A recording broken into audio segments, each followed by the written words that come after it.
Yes. Good morning, everybody. I'll first introduce myself. My name is Annelies Schutte-Nordholt, and I'm mostly teaching in the French department, so that's my piece of business mostly. I also teach, of course, in the track Literature and Society. And to my left is Tim de Graaf, and Tim de Graaf has started this year on the track Literature and Society, and we're very happy to have him here with us to tell you about his experience as a student, and for you to ask him and ask me your questions. And you have, of course, a chat, and so you can even now, while you are listening to us, you could already put something, just to remember it, you could put something in the chat, and we'll answer your questions at the end of the talk. Well, the first point, of course, that you may have seen in the e-guide is that this track of Literature and Society is part of a larger MA in Leiden, which is called Literary Studies. And within Literary Studies, there is tracks on the different modern European languages, and that has existed for a long time, for decades. But our track has been added to the whole only 6 years ago, because we had the idea to add something that was broader and larger and more comparative, and that would give people also students with a bachelor, which is not in one of the modern languages, give you also a chance to work on literature. So what is the whole idea? Basically the idea of literature in society. You may have noticed that it is literature in society and not literature and society. So why did we choose that title? Because the whole idea is to study literature and to see how literature and film relate to contemporary political and also social issues. And so at the basis there is the idea that much literature reflects, of course, on political and social issues, and that isn't such an evident idea if you think that literature in the first place is also an aesthetic endeavor, of course. Literature is one of the arts, of course. So a novel, of course, a novel is never about the right political choice or expressing a particular thesis, or if it does, then it's not a very good novel, probably. But what a novel can do is, of course, indirectly reflect upon societal issues. It can elaborate them. It can show the tensions of conflicting views. It can question these big issues. And even if you think of literary genres that seem very remote from today's world of politics, like for instance think of science fiction or think of fantasy or the Gothic novel, they seem remote, very remote from the from the political world, but at the same time they tell us a lot about it. So that is the one side of literature and society, is how literature and film, how they reflect on political and social issues. But in this track we also are convinced that there is the reverse movement. There's not only, literature is not only on social political issues, but it also shapes our views on a number of these big themes that you see here on the screen, like politics, cultural identity, migration, memory. I'll take just the example of mobility, for instance. Mobility is not only physical movement, but it's also, when you read literature where it is a theme, then it's also a political dynamics. A political dynamics in the sense of who can go and be where. And that may seem abstract to you, but in one of our courses, in fact the core course that everybody in this track is doing at the start, for a start of his or her studies, we studied this film by Rosie called Fire at Sea, which is a film about the refugees on Lampedusa, the island to the south of Sicily where all these African refugees are arriving at the moment. So Fire at Sea, and that it's not only a film about immigrants, but it's also about the whole question of who is legitimized by political institutions to be there and who is not. Of course, these refugees are doing something illegal. At the same time, you may, of course, everyone understands the reasons why they do it. So this, it's through primary texts or films that we study that kind of questions. And the film, for instance, this Virus at Sea film, is a kind, you might call it a counter-narrative on mobility. So that is a bit about the general idea of why literature and society. And then there is the second part of the title, which is called Europe and Beyond. Europe and Beyond. Why? Well, that I think might be clear, since when you want to study these huge social and political issues, it's clear that they are transnational, they are global issues. You cannot study them only thinking of French or English or German or whatever other literature, not even only of European literature. And that is why this track wants to study literature and also film with a comparative approach. And so there is, on the one hand, you get confrontations between, or comparisons, between studying the relation between European literatures, and on the other hand,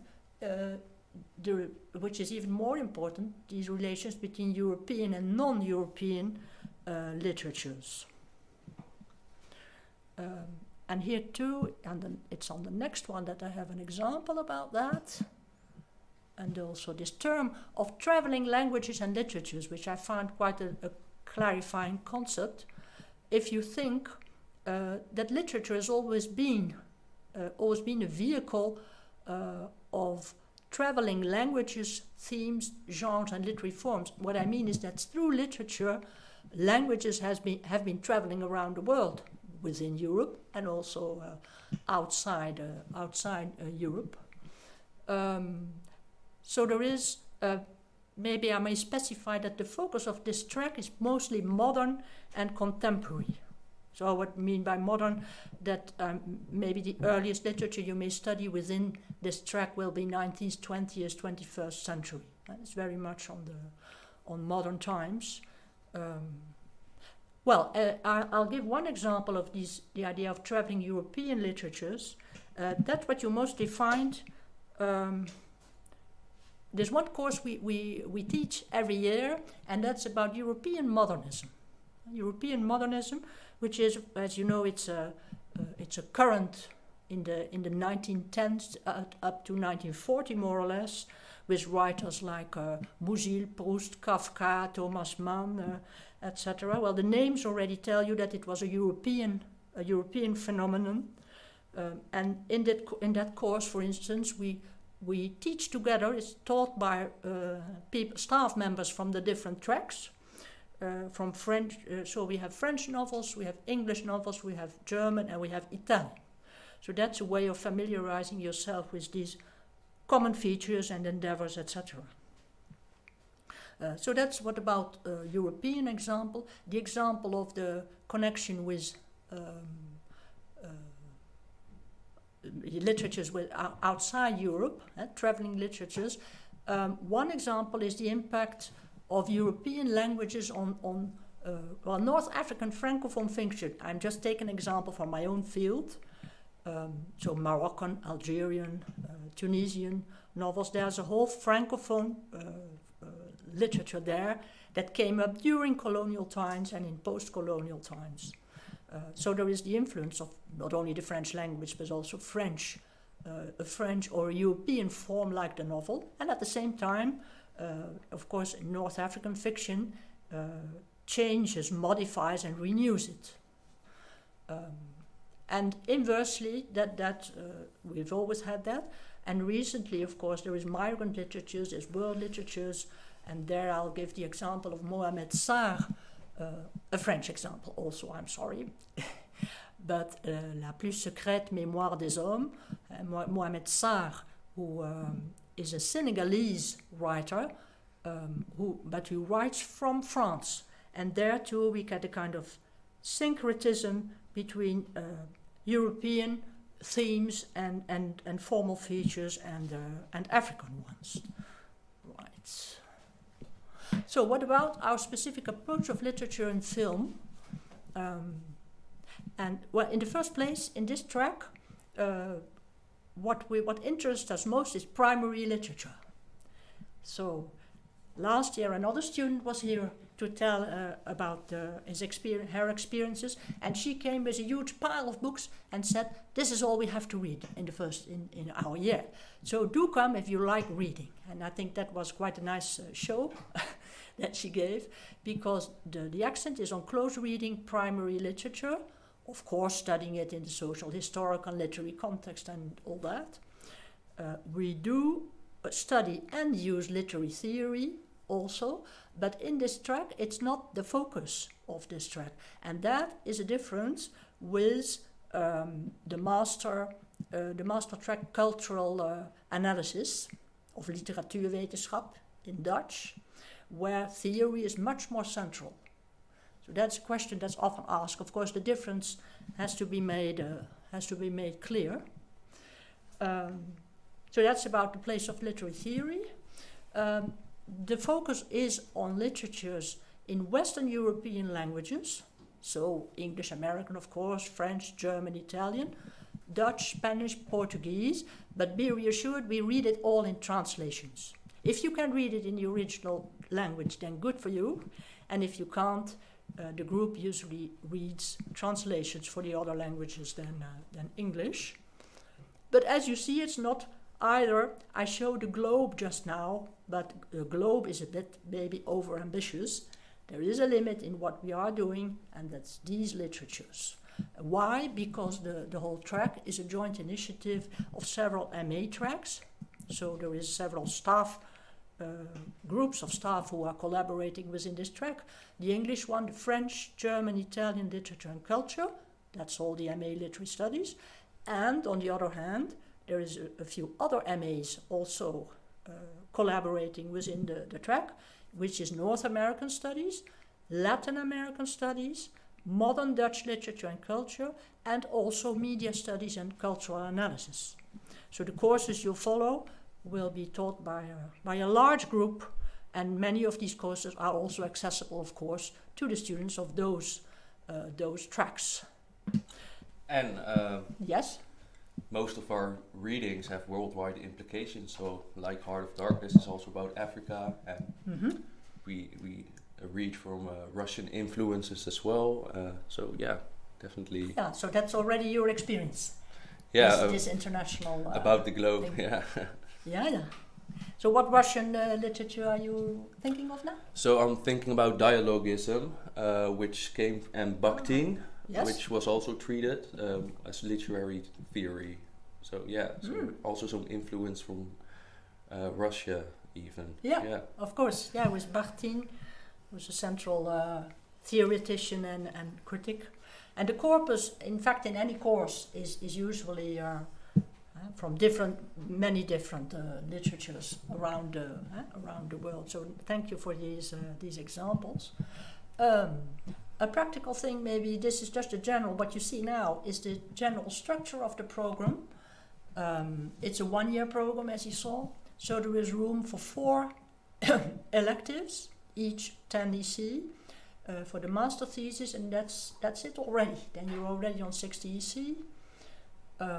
If you start in September, you do 3 electives in your first term and 1 in the second and your master thesis, and you can also start in February for this track, and then you do in fact the same combination.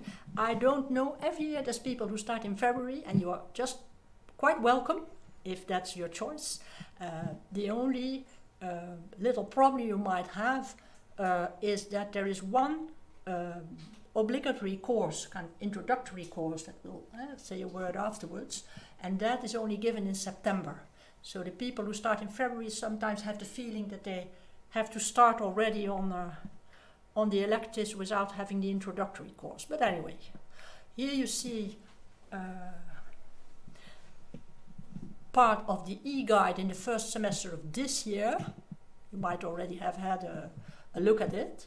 I'm not going to read it all aloud, you just can have a look at it yourself. But here you see exactly what I mean. In the first semester, when you look up, you see that there is one obligatory course, which is Literature and Society, Narrative, Fiction and Voice. And the rest is all electives. And there you can just make your choice what you would like to do. And at the same time, you start already on reflecting about what your master thesis might be about. But I'll say a word about that later. And in the second semester, as you see, the core course is absent since it's only given in September. But there too, you can start already reflecting on your thesis, and you have a choice of electives that you can choose.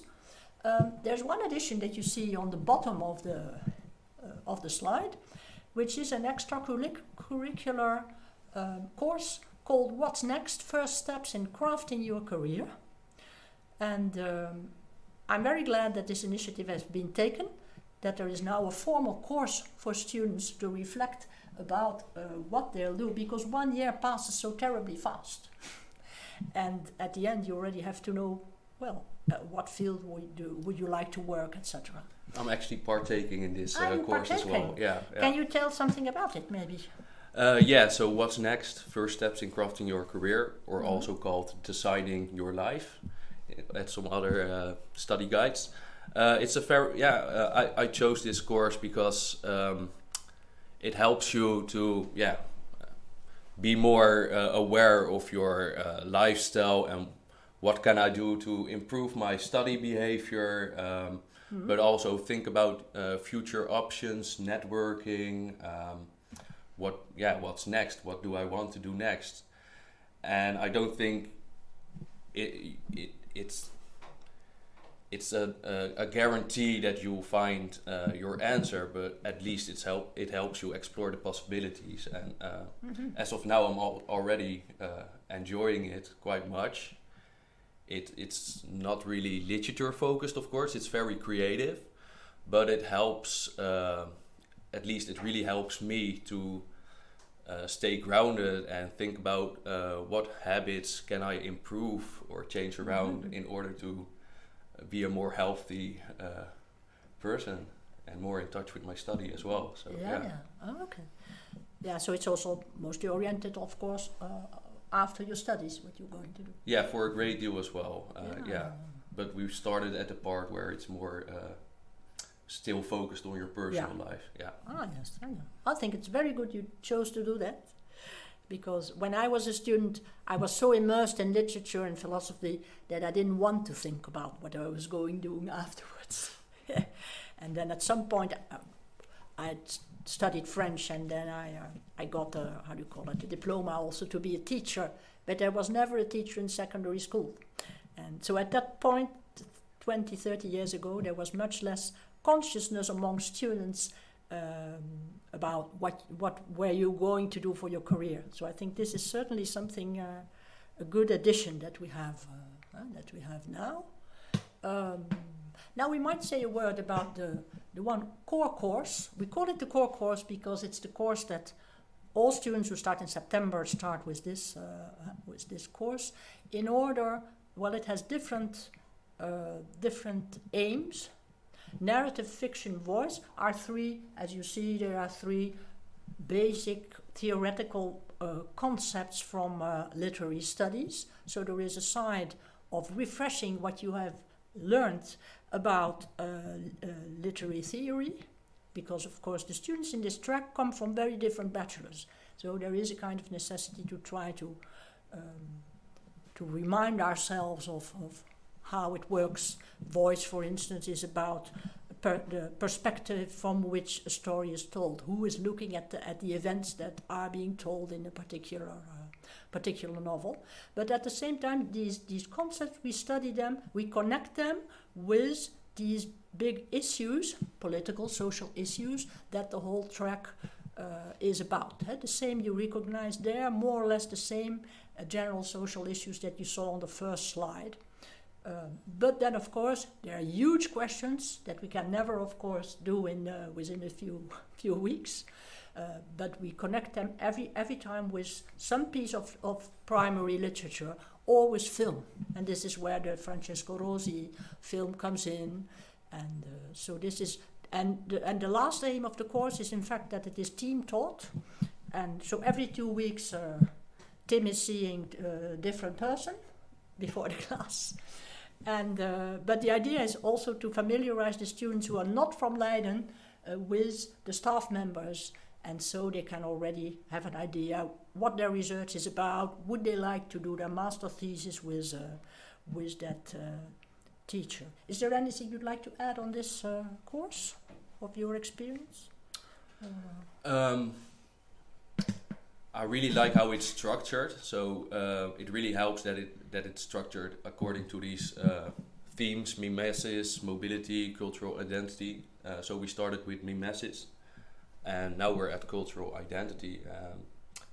So yeah, I'll say something more about mimesis a little bit later. But yeah. Fine. Okay. Fine. Thank you. So I'll just pick one elective to tell you a little bit more about, because it's an elective taught by within the track, which is called Remapping the City in Modern Literature and Visual Cultures. So here we study the city not only as a physical spatial phenomenon, of course, but also as a mental image. Of course, when you study it in literature and film, then you're talking about representations, about images of literature and film. So here too, I think I chose this course also because the transnational approach is very clear here, although it's now being taught by just one staff member who specialized on South American Brazilian literature, but the whole course covers both French 19th century, for instance, Baudelaire and Edgar Allan Poe on the flaneur in the European city of the 19th century. That's where it starts a bit, but also African and South American material, be they short stories or pieces of film or whatever. And it goes up from the 19th century to really contemporary sources of the post-colonial huge cities in South America that Mrs. Sarah Bandolero knows a lot about. And so it's a course. There's also a practical side to it. Sometimes there's students who make their own, as an oral presentation, they make their own film material for it. Or a podcast. Podcast also. Yeah. Thank you. Yeah. Okay.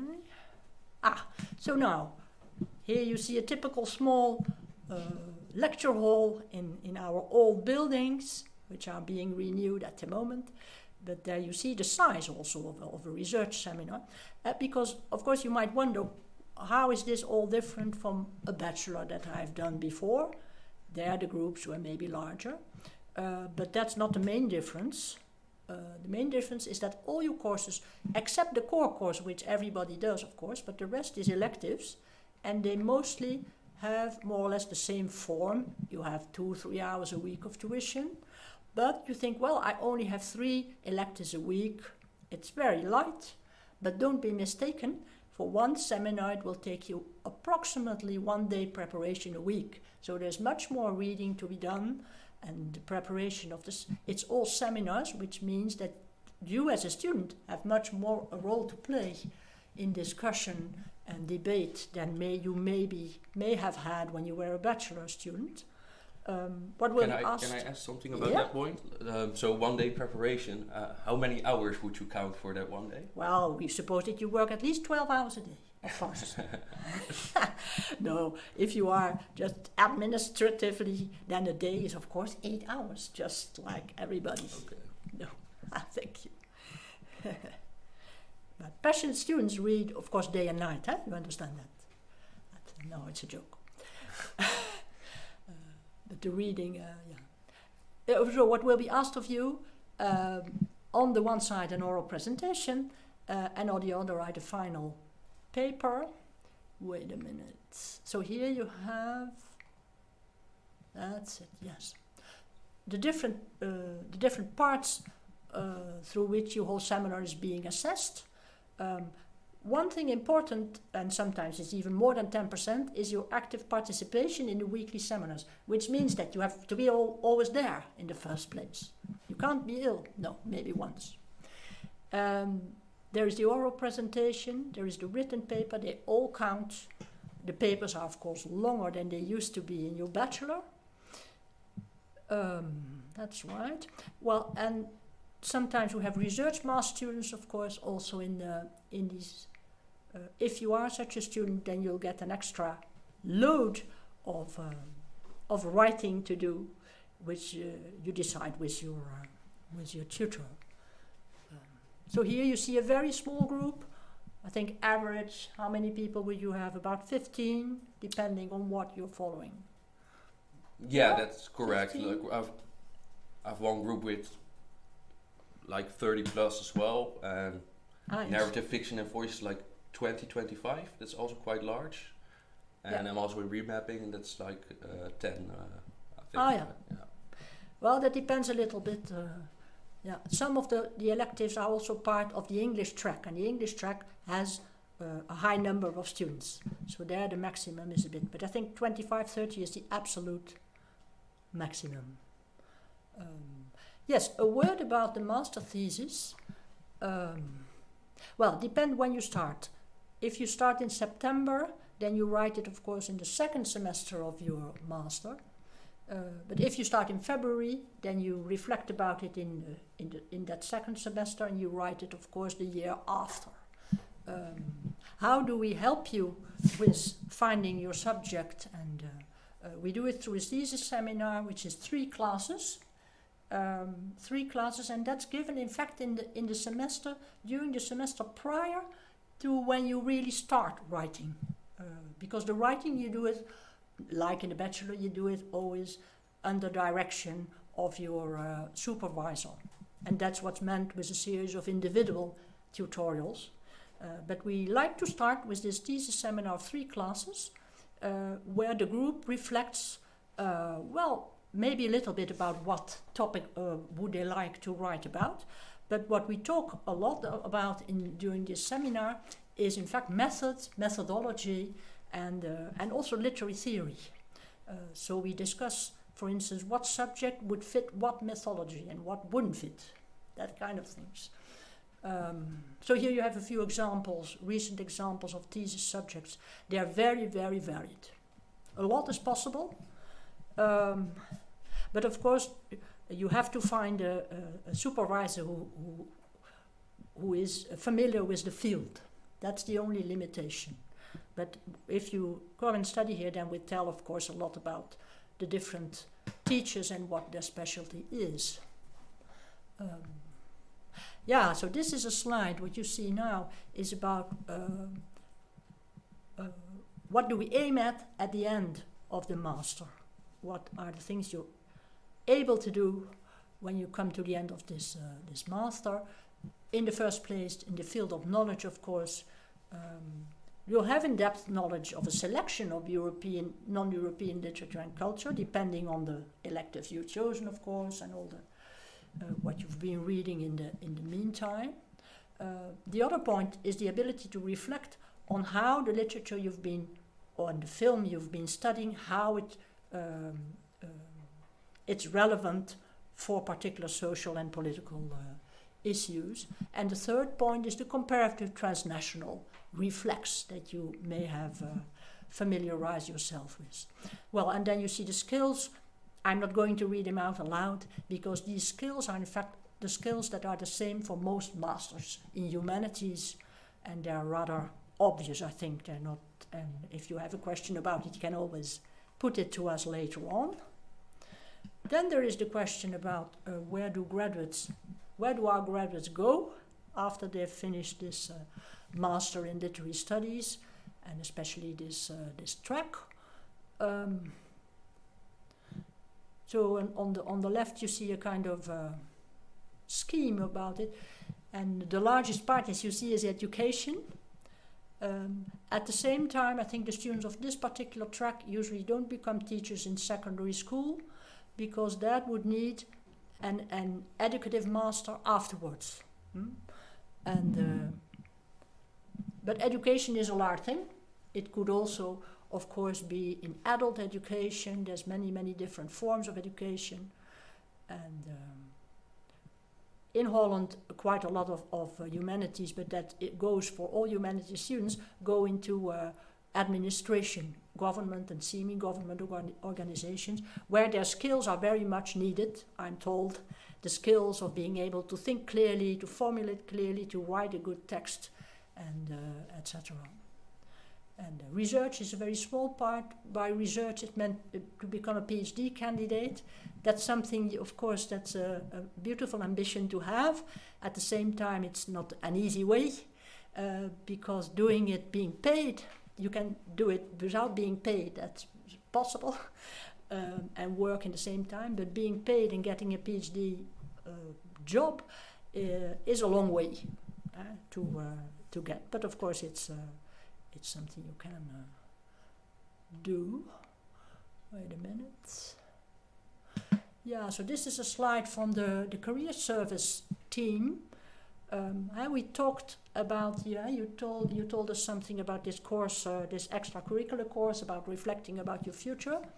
And here you find listed other things that give you more chances to find work on your level once you have graduated.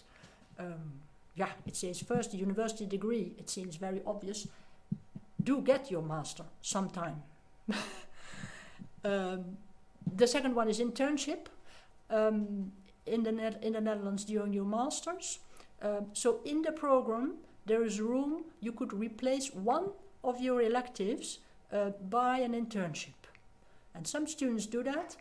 At the same time, they do one elective less. Other students do an internship on an extracurricular basis. That, of course, is also possible, and it means that you do it outside working time. Let's say, for instance, starting in the summer and doing it into September. Because the problem sometimes with internships is that they are longer than the 10 EC that you get in the program for the internship.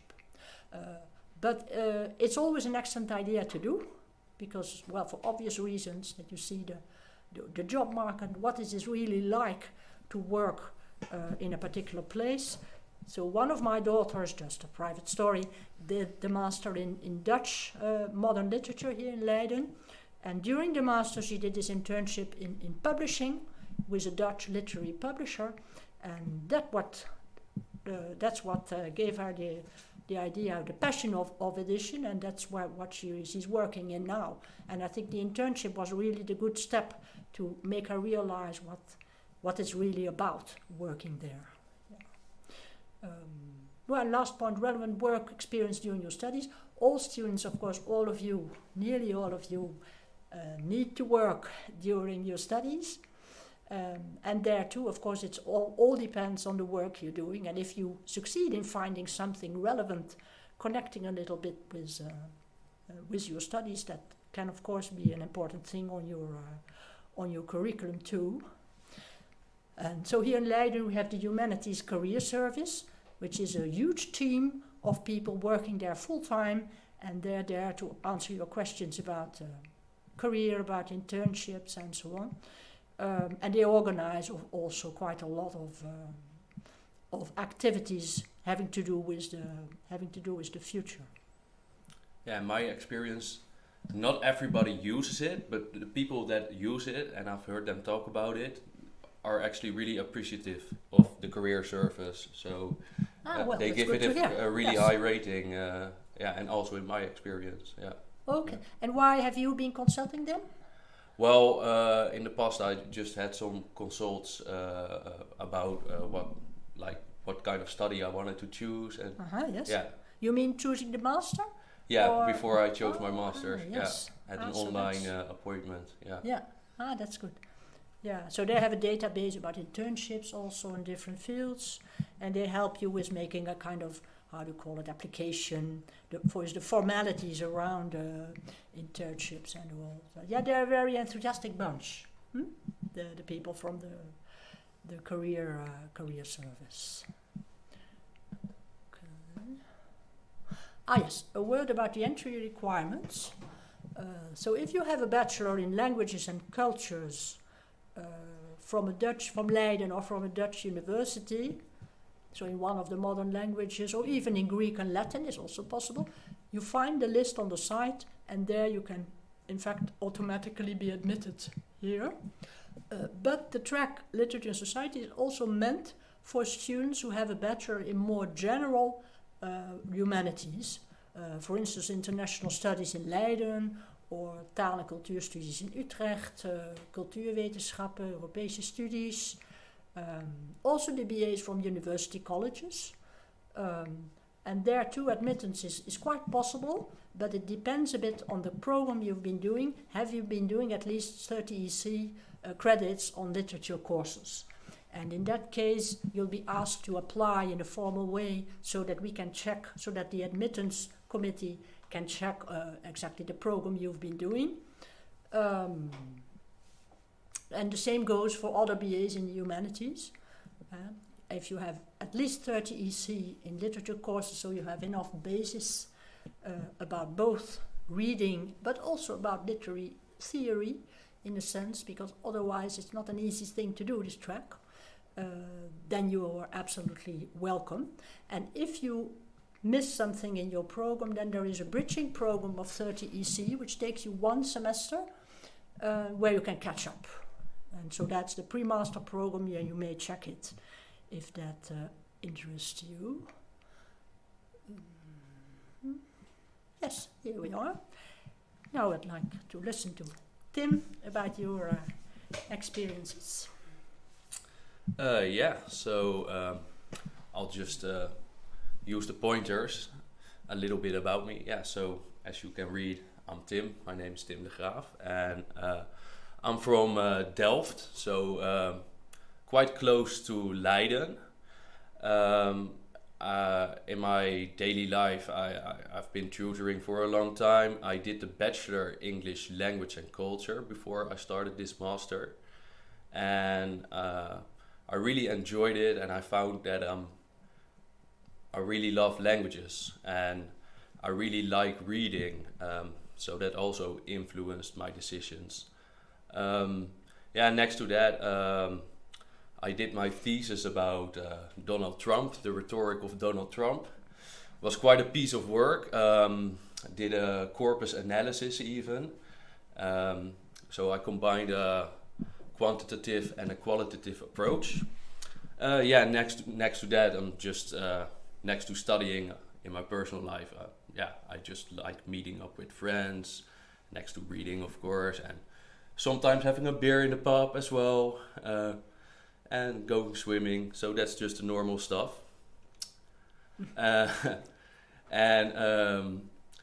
So why literature in society? I was really questioning myself, what do I want to study? Because I'm very interested in linguistics, but also in literature. And eventually I decided to choose for literature in society because I did study literature during my bachelor, but that was really focused on the UK. And in literature in society, it's focused more on Europe or even larger.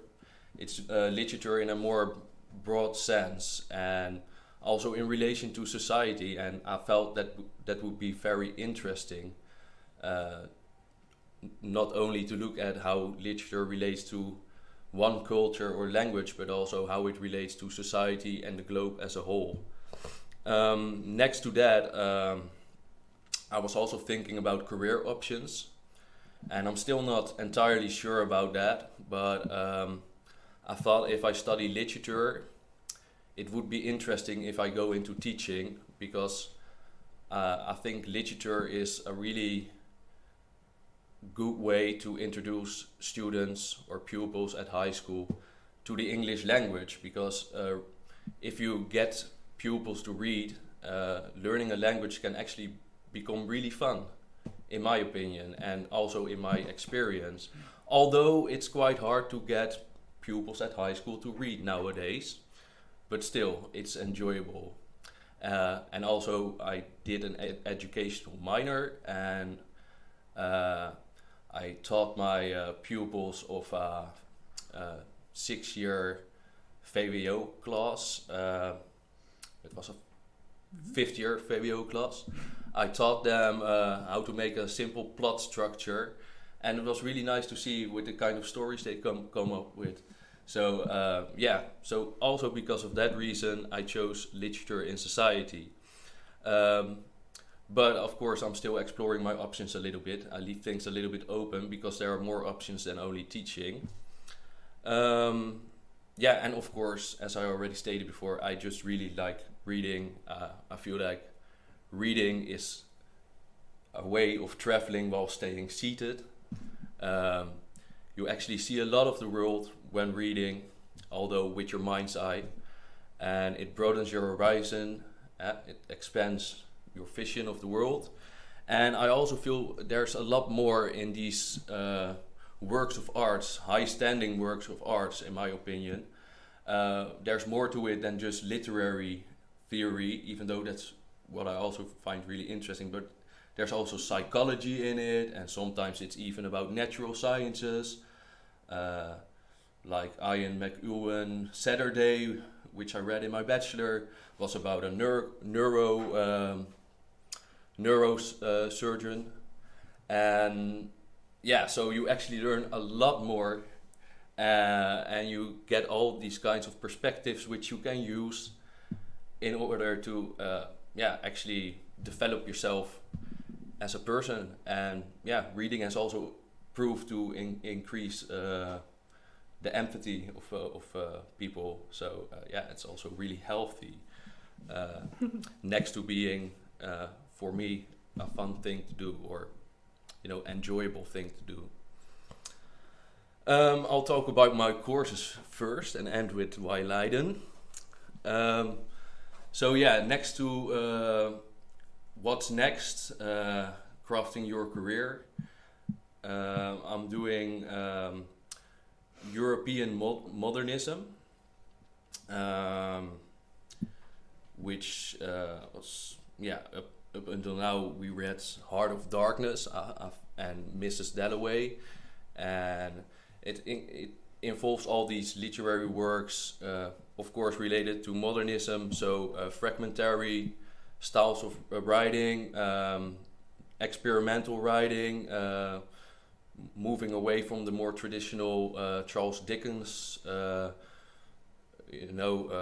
plotline structures.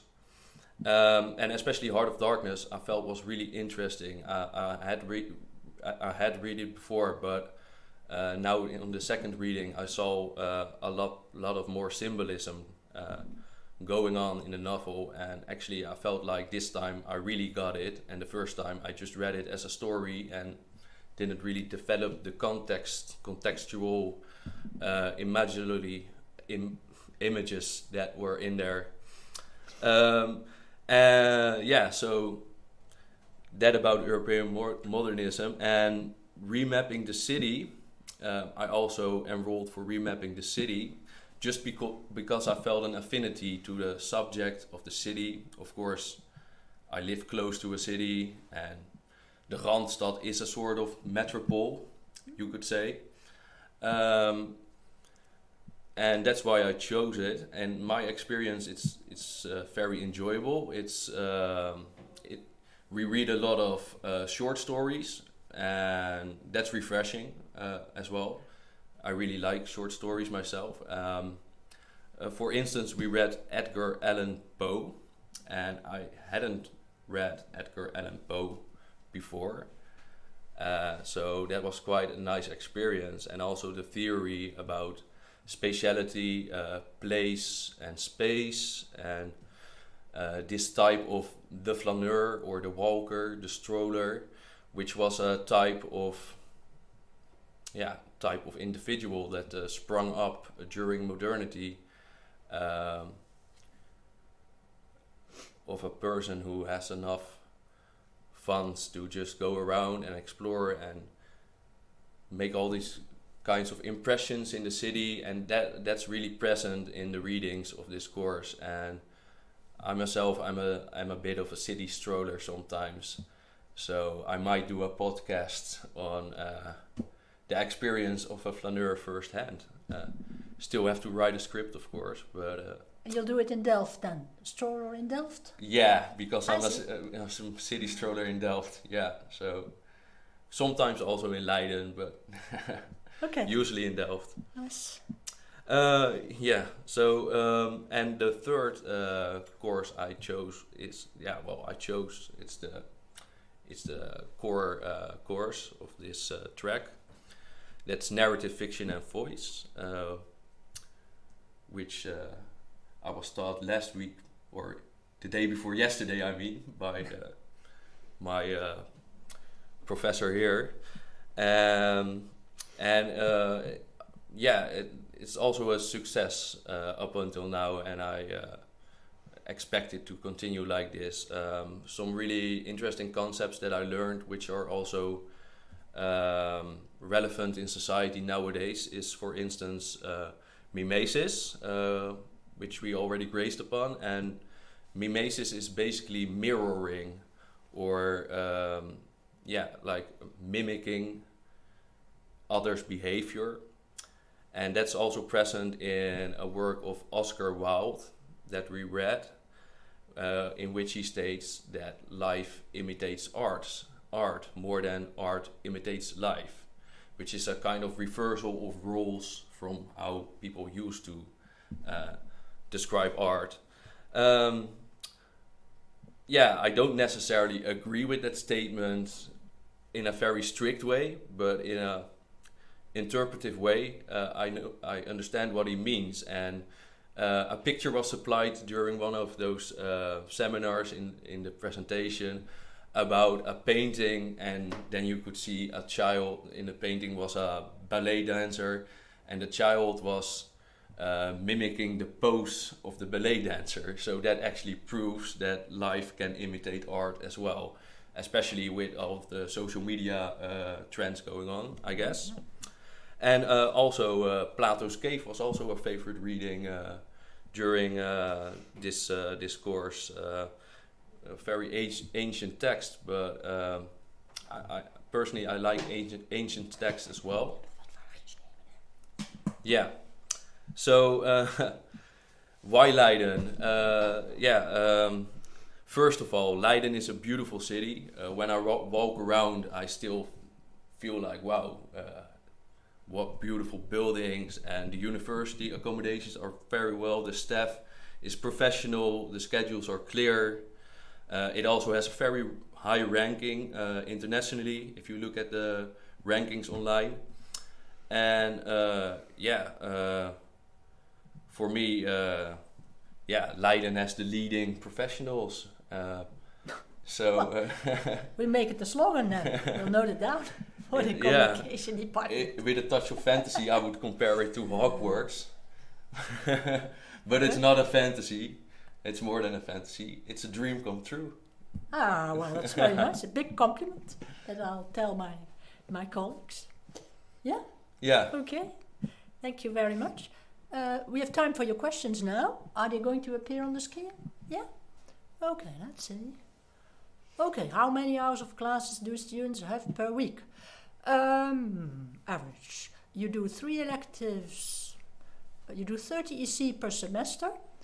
It means that you will have 6 to 8 hours, or 3 classes of 2 hours each, or sometimes 3 hours, so let's say 6 to 8 hours. That's exactly right. Yeah? Thank you. Next one. Is it possible to do an internship? Yes, it is possible. You can make, so there are the 4 electives that you do in the course.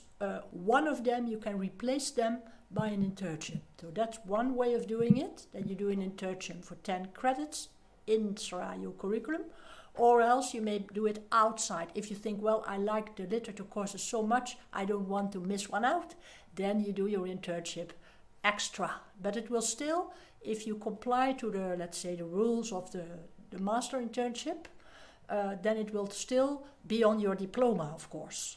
So you can be reassured about that. Yes? Okay. Mhm. Yes, I mentioned research master students. No, it's not part of this track because this track is not a research track. It's a 1-year track, but we also have a research master in literary studies. So that's a different master that you may also hear an introduction about today. But those students are also sometimes following courses from our masters, and that was all I was saying. Maybe it was a little confusing. Yeah. Okay. What made you choose this program over other literature studies?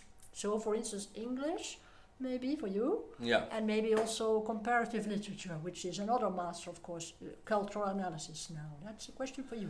Yeah, so I already did an English bachelor, and I think English literature is really interested, but it's also just one particular approach and aim, and I wanted to look at literature from a broader perspective, involving more cultures than just British authors, and that's the reason why I chose it, because it also offers reading from various different countries, and in connection to society as well. Yeah. Mm-hmm. Right. Aha, that's a good question. Do all students finish this program in 1 year? The answer is no. Most of them take approximately to do it, but that is mostly their choice, of course. It's possible to do it in 1 year. We have each year there are students who plan it this way, but that's rather, you have to be rather disciplined. And but most students take a year and a half because they like to study the electives for 1 year and do the thesis in the last in an extra semester. So that's what happens. And some even take 2 years, but that all depends on your choices and also your means, of course, your personal means. So it's allowed to take. And if you are a part-time student, that of course is also possible. And then, of course, it takes you longer, normally, since you have a job also to do. Mm-hmm. Can I do a side job during my studies? Well, of course, you can. Most students have to. Do you have a side job? I have a side job still as a tutor, but right now I don't have students. So I'm not working at the site right now. And what kind of tutor are you? So I'm registered at Bijlesnetwerk. For school pupils? Yeah, for Yes. mostly high school, but sometimes also primary school. Yeah. Well, that may be an example of a relevant side job, because it gives you teaching experience. So I think it's a good one. But yes, you can do it, but don't make it too big, I would say. Because of course it seems you have only to be there for 6 hours or 8 hours a week. But attention, as I said before, preparing these electives, there are 10 credit electives, huge electives. It takes you approximately a day to do all the reading and all that. So there isn't a huge amount of time to do a side job. Maybe a day a week or some evenings, or I mean the same thing that students usually do during their bachelor. But if you can, please try to not to make it too big, because that will cause you retard, of course, the course of your studies. Okay. Yeah, how much pressure can you handle? Everybody should decide for right, themselves. That too. Yeah. That too. Yes. There is a pre-master for this program. It's on the. There's a slide about it. I think there's a link on the PowerPoint that you're going to get after this introduction. So the pre-master is smaller than, for instance, for English, which is 60 credits. For this program, it's 30 EC. And it's a program, so 30 EC means that you can do it within a semester. So if now you're not being admitted for February, for instance, then you can do in the second term of this academic year, you could do the pre-master program and qualify for September to start on the master. Yeah. Common type of examination. Well, it's not exams as you had it in the bachelor, that you all sit in the hall and have to answer written questions. That, in fact, is finished because there are research seminars, and as I just showed, you are being evaluated on different things, on several different things. One is how you participate in the course, how active you are in class and sometimes also online. Then, of course, there is the oral presentation that you give, which gets a grade. That's an part of examination. Then there is the final paper, which has usually the highest percentage on, and sometimes, depending on the course, there's different partial aspects that you're being examined on. So it's not all final, as you have with some exams at school or in the bachelor, but it's during the semester. And that's why it's so important that you are present and participating all the time. Yeah. Okay, that's all your questions. Then we thank you very much for your attention and for your presence, and we wish you success with choosing your master. And the PowerPoint that you will be sent here soon, you will also find the links and the email addresses of the study coordinator, who is the first person to connect, to contact if you have practical questions on admission, for instance. And if you still have questions on the contents, you can mail either me or Tim. I was so free as to put your address in. Oh yeah, that's okay. Yes? Yeah. Very nice. One question. One other one. Some English extra classes for students coming from South America. I frankly don't know. That's a question you should write. It's a good question, but please write to the study advisor to know about that. Sometimes there are courses like this, but I'm not sure if Leiden also offers them. I do think so, but can't guarantee anything. Yeah. There is a help for essay writing, for example, and that could also help you improve your English writing a little bit.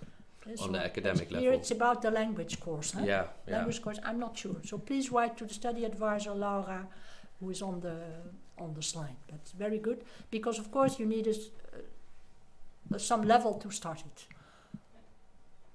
Okay. Right. Thank you. Bye-bye.